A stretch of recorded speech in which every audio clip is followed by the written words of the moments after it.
Atenção, vai começar agora uma teleaula de processos de fabricação do curso profissionalizante. Este módulo tem um total de 80 aulas. Hoje você vai assistir a teleaula número 13. Bons estudos!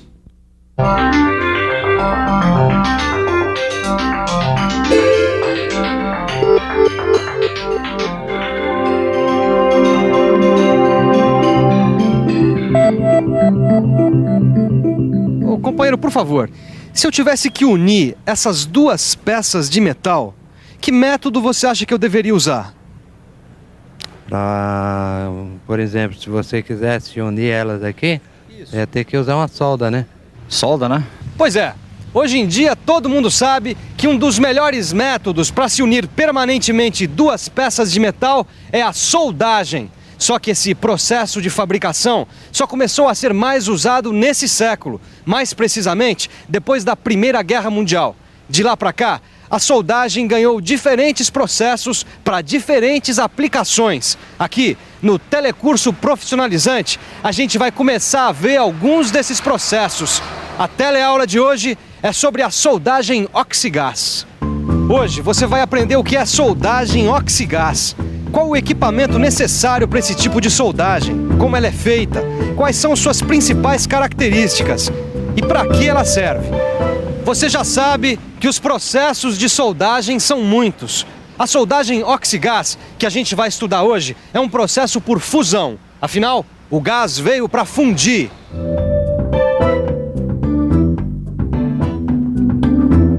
E aí, Ananias, tudo bom? Ô, Caio, tudo bem? Tudo jóia. Estava começando a me preparar para trabalhar. Recebi uma encomenda ótima de umas peças de metal e já ia começar a soldar com esse equipamento aqui. Opa, que legal que a oficina vai bem, hein? Eu vim justamente aqui para dar uma olhada e aprender um pouco mais sobre o seu trabalho. É, o trabalho vai muito bem mesmo, não posso me queixar, viu? Me fala uma coisa, Ananias. Que tipo de soldagem você vai usar para fabricar as peças da encomenda? Bom, para essa encomenda, eu vou usar esse equipamento aqui de soldagem a gás.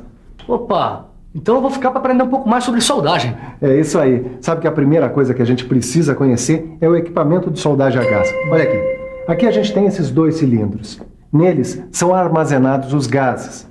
Na saída de cada um deles existem esses reguladores de pressão. Sim. Eles são muito importantes porque eles são os responsáveis pela pressão adequada para o trabalho com os gases.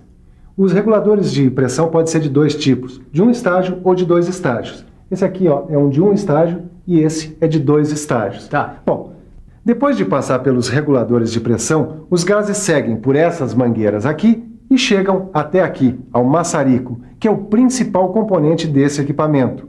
Existem vários formatos diferentes de maçarico, mas basicamente todos eles têm os seguintes componentes. O corpo injetor, que é por onde os gases entram no maçarico. É no corpo injetor que estão também os reguladores de passagem dos gases.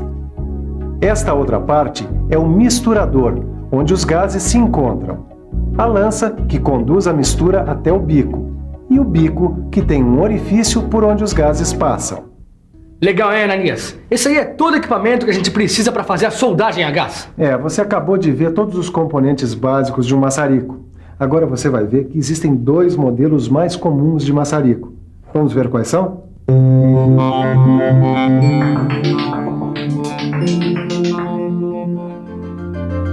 Existem basicamente dois modelos de maçarico, cada um deles projetado para operações específicas.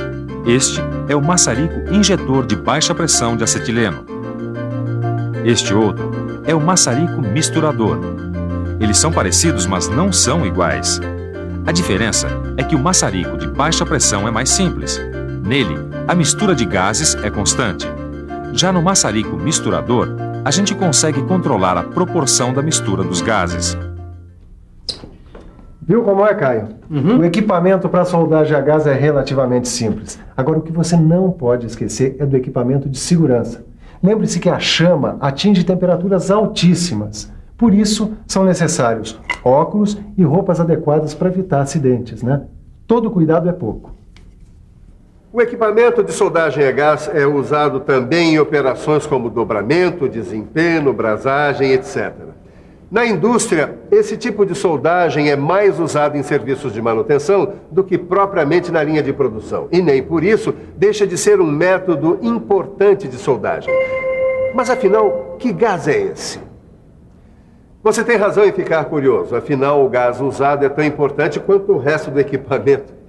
Aliás, nem é um gás, mas a mistura de dois gases. Um deles é sempre o oxigênio, que normalmente vem armazenado em cilindros pretos. O oxigênio é usado puro e ele é responsável pela aceleração das reações no momento da solda e também pelo aumento de temperatura da chama. O outro gás pode ser o hidrogênio, o propano, o metano, o gás natural e o acetileno. Aliás, o acetileno, esse último, é o mais usado, pois ele propicia uma chama de alta temperatura e de grande velocidade de propagação, características muito importantes para uma soldagem de qualidade. Dependendo da mistura, a gente consegue diferentes tipos de chama para diferentes aplicações. Essa chama que você está vendo é uma chama redutora. Ela tem maior quantidade de acetileno do que de oxigênio e é usada para soldar ferro fundido, chumbo, alumínio e ligas de zinco. Esta outra é a chama neutra. Ela tem uma parte de acetileno, uma parte de oxigênio puro e uma parte e meia de oxigênio do ar. Repare bem que ela apresenta esse dardo brilhante. Essa chama é usada na soldagem de todos os tipos de aço. E esta é a chama oxidante. Ela serve para soldar aço galvanizado, latão e bronze. A chama oxidante tem mais oxigênio que acetileno. Como você viu, o gás mais comumente usado junto com o oxigênio é o acetileno. Tanto é que a soldagem oxigás também recebe o nome de soldagem oxiacetilênica. Apesar de não ser muito usado na indústria, esse tipo de soldagem é muito popular, por exemplo, nas funilarias. A maioria dos reparos realizados em carros batidos ou amassados contam com a ajuda desse tipo de soldagem. Olha aí, vamos dar uma olhada no trabalho do seu Elias. Ele está usando a soldagem oxiacetilênica com metal de adição. Dá uma olhada. O metal de adição é essa varetinha que vai sendo derretida e vai se misturando ao metal de base. Metal de adição, metal de base, afinal de contas, qual é a diferença? Só pensando um pouco. Vamos pensar um pouco. Vamos ver. É claro. Quando a gente fala de metal de base, a gente se refere às peças que precisam ser unidas. Já o metal de adição são essas varetas, que têm comprimentos e diâmetros variados, dependendo da aplicação. O metal de adição ajuda a formar o cordão de solda, dando a espessura e as características mecânicas desejadas para o cordão da solda. Além do metal de adição, na soldagem, a gente também pode usar fluxos, que às vezes vêm nas varetas do metal de adição, como essa daqui. Os fluxos são pós ou pastas. Eles são usados na soldagem de metais não ferrosos, como o alumínio. Eles reagem com os óxidos metálicos, protegendo as superfícies a serem soldadas. Você já sabe quase tudo sobre soldagem, mas não sabe como fazê-la. Mas não se preocupa que é fácil. Quer ver só? Em primeiro lugar, é preciso abrir as válvulas dos cilindros dos gases e depois regular a saída deles. A seguir, é hora de acender e regular a chama. Aí, já podemos começar o trabalho, formando a poça de fusão. Poça de fusão, ou banho de fusão, é o nome que se dá à região em que o material a ser soldado está em estado líquido. Quando se usa metal de adição, ele também estará liquefeito na poça de fusão, se misturando ao metal de base. Como você viu, a formação da poça de fusão é o primeiro passo para a soldagem. Depois, é só fazer o cordão de solda. O cordão de solda é justamente a região que se forma durante a soldagem no encontro das duas peças de metal. O cordão de solda pode contar ou não com a presença do metal de adição. Mas fazer esse cordão de solda exige técnica e treino. Afinal, o cordão tem medidas. Ele precisa atender às necessidades mecânicas e de esforço das peças soldadas. Existem duas técnicas que podem ser empregadas na soldagem oxigás. O seu Elias, o funileiro, vai mostrar essas técnicas pra gente. Essa primeira técnica é chamada de soldagem à esquerda. Repare no movimento que o seu Elias faz com o maçarico. Esse outro tipo de movimento é a técnica da soldagem à direita. Como você notou, as duas técnicas são diferentes. Usando a técnica de soldagem à direita, a gente tem uma melhor visão do ponto de fusão e pode controlar melhor a soldagem. Além disso, essa técnica possibilita a soldagem de materiais de espessuras maiores que 6 milímetros. Mas nem sempre a soldagem sai perfeita. No seu livro de estudos, você vai encontrar um quadro com os problemas mais comuns da soldagem a gás, bem como as possíveis causas desses problemas e como fazer para evitar que esses problemas se repitam. A soldagem oxigás utiliza uma chama de altíssima temperatura. Por isso, todo cuidado é pouco. Como se não bastasse a chama, os gases utilizados são altamente inflamáveis. A coisa mais grave que pode acontecer é o retrocesso da chama, que acontece quando a gente regula mal a pressão de saída dos gases. Se isso acontecer, haja rápido. Feche a válvula do acetileno. Feche a válvula do oxigênio. Depois, resfrie o maçarico, colocando-o num recipiente com água. Depois de resfriado, retire o maçarico da água e abra a válvula do oxigênio para expelir os resíduos de água que possam ter sobrado lá dentro. Pois é, Caio. O retrocesso da chama é um acidente que pode acontecer se a regulagem da pressão de saída dos gases estiver incorreta. Por isso é preciso prestar muita atenção nessa regulagem. E não só nela. Existem várias medidas que você deve adotar para evitar problemas com equipamento de soldagem a gás. Sempre que você tiver que transportar o equipamento, use carrinhos especiais, sempre na posição vertical, com o capacete de proteção das válvulas. O equipamento deve ser guardado em local ventilado. Os orifícios das válvulas devem estar sempre limpos. Manuseie os cilindros com cuidado, evitando choques. Sempre verifique se não há vazamentos nas mangueiras e nas conexões. Lembre-se de usar sempre tenazes para manusear os materiais metálicos soldados.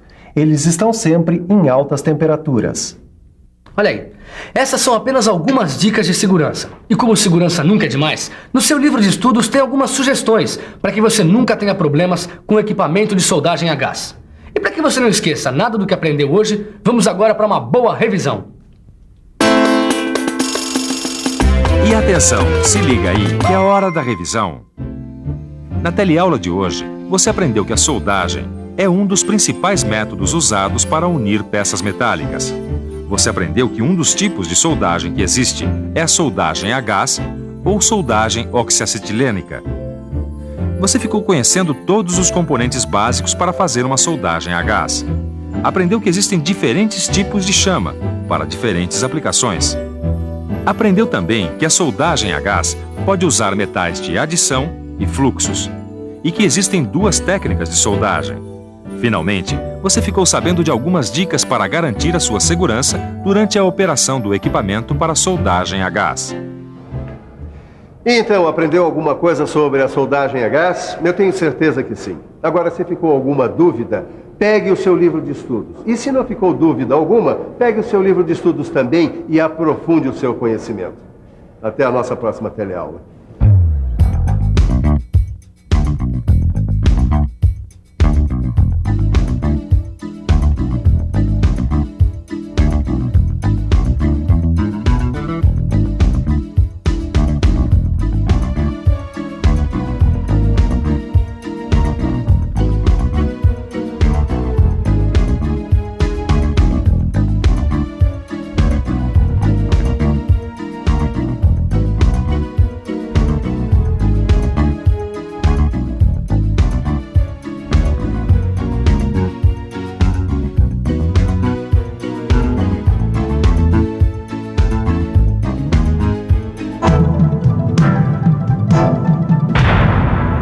Telecurso 2000, um programa de educação do Sistema Fiesp e da Fundação Roberto Marinho.